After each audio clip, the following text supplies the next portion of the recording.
Ladies and gents, I apologise. I know this video is probably like a bit late. I mean, in terms of like upload times and such, it's not that bad, but like I wasn't here like very post-game like I sort of usually try to be.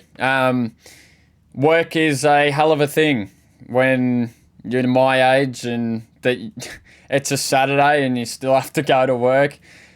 So I had to wait a few hours. Luckily for me, I managed to watch the game.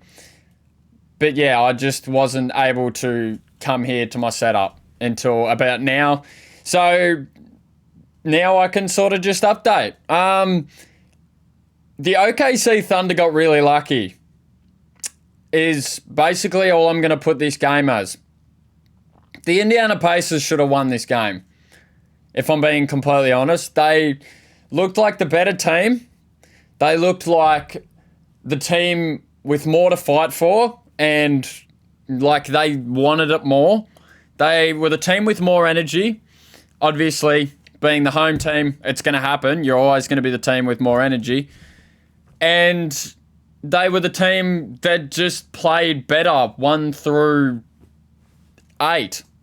Obviously, best player in the court was still Shea. It's been Shea all series long. Nobody, I think, is arguing that. But apart from that, like, it was just a matter of Shea being so good down the stretch that the OKC Thunder were able to win this game. Because the Pacers, for the entirety of the game, had the lead, I think their highest lead was about 10, correct me if I'm wrong, but it was about the 10-ish sort of range. It was their highest lead of the game. It come up on a graphic that it was their highest lead of the series at one point. And it was only like 10 points, which, to be completely honest, when you say their largest lead of the series is only 10 points, really is a testament and speaks to how gritty this Indiana Pacers team is. The only thing that I can boil this game down to is Shai Gilgeous-Alexander being so good down the stretch. He hit timely buckets and free throws, and then for the last 2 minutes of the game, the Indiana Pacers went down the other end of the floor and missed like 3 free throws to finish the game. And if anyone knows anything about playoff basketball, you cannot be missing free throws when it comes to that point in the game and that point in the series. Because if Indiana win that 2 minutes of basketball, when they won the other 36, the other 46 minutes of basketball, and they lose the last 2, it makes no sense. The series is over if they win those next 2 minutes. They just have to make a couple of free throws. It keeps them in the game. It doesn't, if they make all the free throws, that lead doesn't get to 5 points, and they at least have a chance at the end of the game to either let Haley do his thing, hit a 3, or get a 2 and, tie the game, win the game, whatever it may have worked out to be. Crucial free throws, man. It's the biggest part of basketball. You need to be able to hit your free throws, especially when it matters, and unfortunately they weren't able to do this. In a game where the OKC Thunder had to win this game, and they come out and shot I think they finished the game with 3 made threes. And by, I think, three-quarter time, they were about 1 for 13 from the three-point line.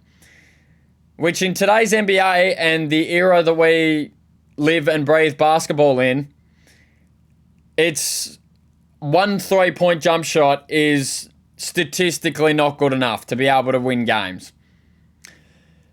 I don't care how good your offense is when it comes to the 2-point game, how good your rim conversion is when you're close to the bucket. If you get outshot from 3 by the other team, you should lose that game.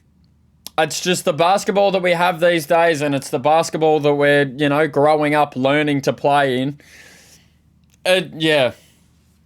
Absolute steal from the OKC Thunder, man. This series, in all honesty, should have been over.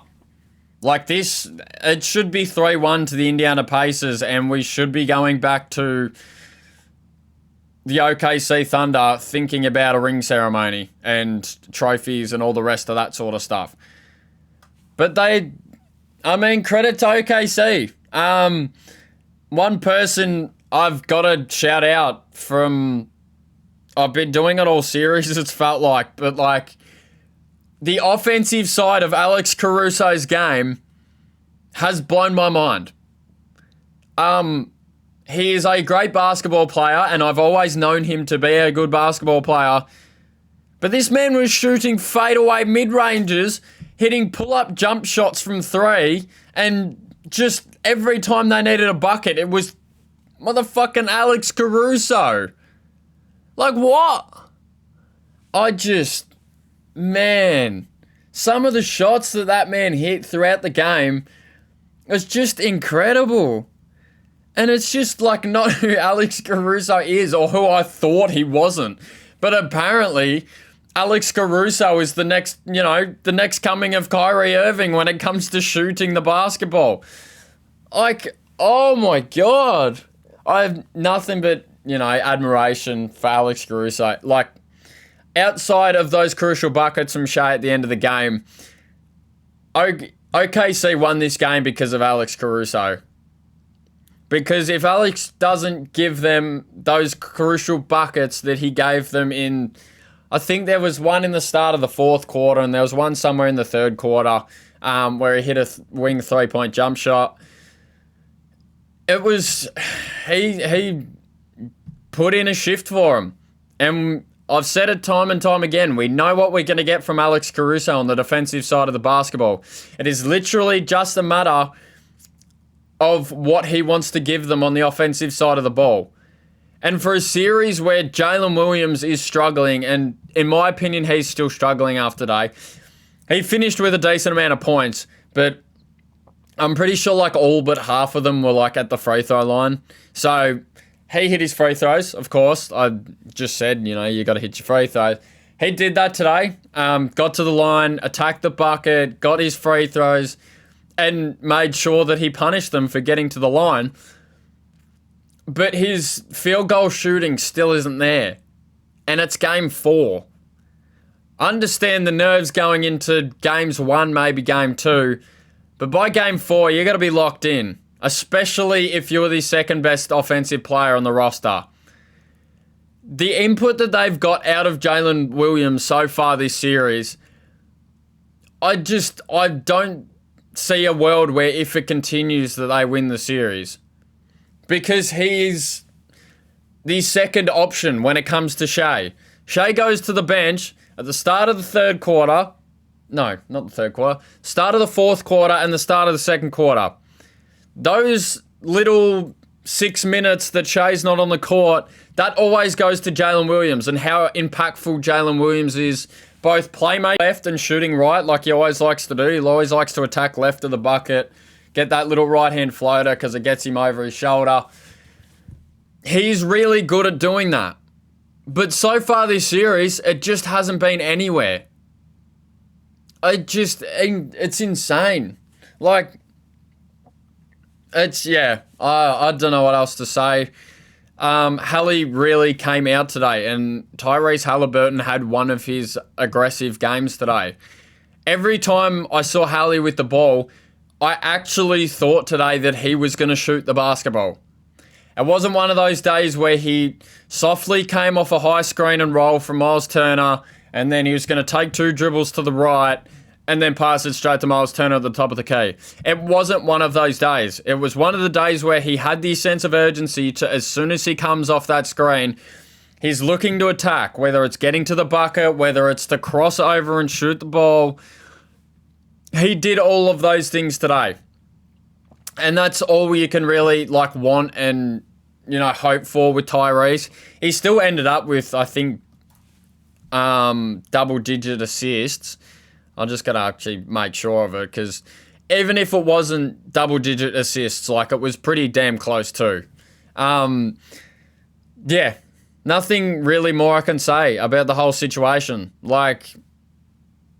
It's just, an absolute steal for the Thunder. I got to credit them, got to credit Shea. Shea is that good of a basketball player, man. It's to end with 0 assists is kind of crazy, don't get me wrong. Like, when you're the point guard of the team and 0 assists is wild. But 35 points is nothing to sneeze at. Only shot 10 free throws, which is pretty much normal for Shea. He sort of averages around that, 10 free throws per game sort of mark. There you go, Halliburton, 7 assists. I don't know why my box score took so long to come up, but it is what it is. That's really all I have for today. Series goes 2-2, and it goes back to OKC. I'm picking OKC for Game 5. I don't know why. I just feel like OKC have really had 2 bad games.